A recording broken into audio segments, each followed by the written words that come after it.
Thank you everyone for joining us today. Today we are going to talk about Matthew 22, which is love God and love thy neighbor. So I'm so glad that there's kids with us today, because the first thing we're going to look at is, can anyone see that? Can anyone see what it says? Class rules. Nice, huh? So I was hoping we'd have kids here, and I was hoping they'd be super excited to go back to school. What do we think?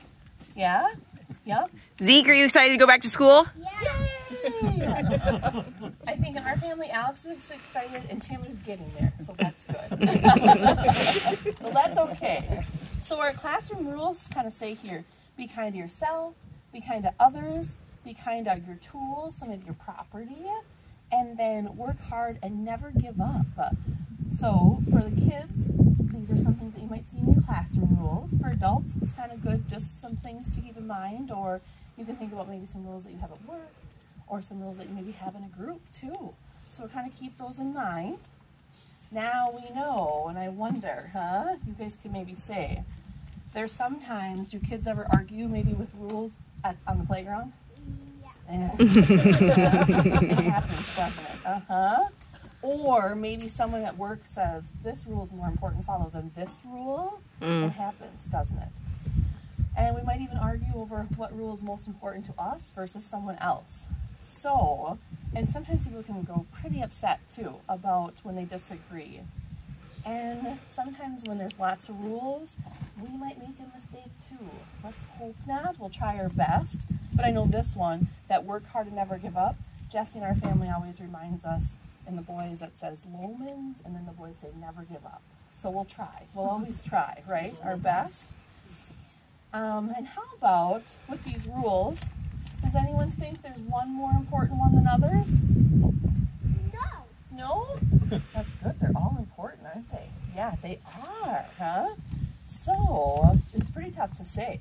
And actually, Jesus was asked a similar question in our gospel lesson today. So we're going to talk a little bit about Matthew and read through that.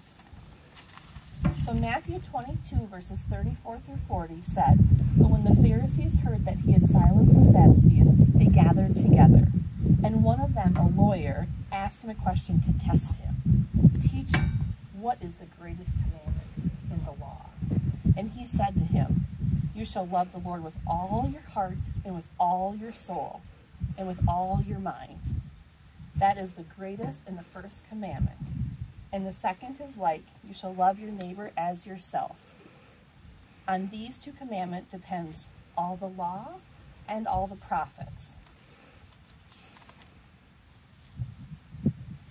So those Pharisees just tried to kind of stump him again, didn't they? They tried to stump Jesus.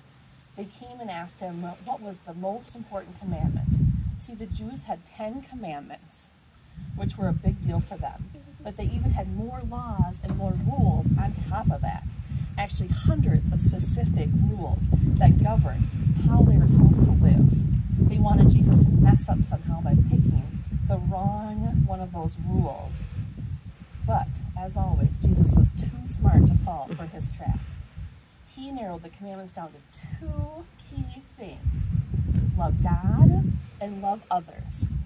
Jesus said that the #1 rule was to love God with all of our heart, with all of our soul, and all of our mind.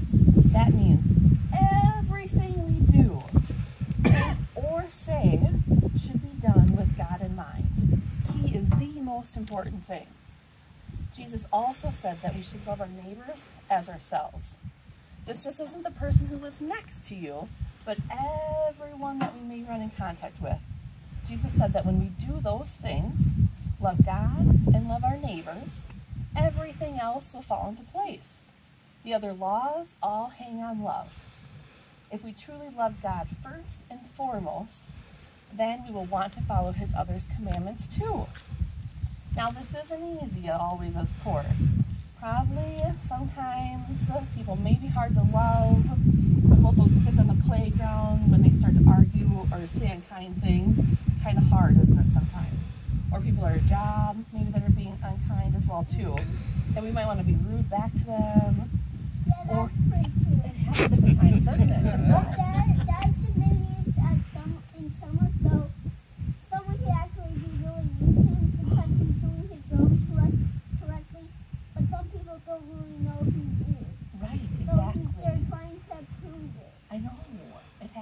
doesn't it?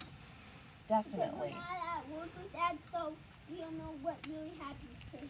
Yep, exactly.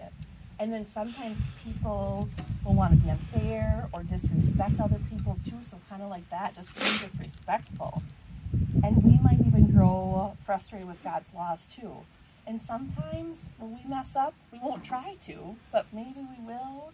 Maybe sometimes we'll try to give up if we're really frustrated. I know if I'm working on a computer, maybe I get frustrated. Sometimes the boys get frustrated with math. So just things happen. I like math. Oh, I'm glad. That's good. You don't need that. I like math too. Good. But the good news is that we know that no matter if we make mistakes or we get frustrated, that God perfectly kept the law on our behalf. And He died to show us what His love was. He knew that the greatest of all was love. And He loved others, and He still loves us, no matter if we make mistakes at all. No matter. Even the mistakes that we make. Because of that, we can share His love for all around us, no matter what they might do to us. So always try to share God's love. So just to recap just a little bit, this gospel lessons remind us of what should be the most important element of our lives as Christians. At the end of the day, the essential rule to follow is that we love God and we love one another. If we put those things first, all other things should fall into place. There are always laws and instructions and regulations to follow, but first and foremost should be our commitment to God and His love and His people. And like we talked about, it can be tricky sometimes to navigate all those laws and all those rules, and we'll definitely try our best, right? Especially those classroom rules, we'll try our best. But we know that the good news is that Jesus is enough, no matter what. We will never be perfect, and we'll probably never keep all those rules and laws perfect, no matter how hard we try. But that's okay, because the message reminds us that we are saved by the grace of God, and in turn we should offer to love one another, recognizing that all things will fall into place when we put love first. So with that, the good thing to remember too is if we're struggling, maybe just take a moment and we can say a prayer wherever you are. Sometimes you say a prayer, say, help me God, or help me Jesus do this, whether you're in the playground or at work. So maybe right now we'll just take a moment and do that.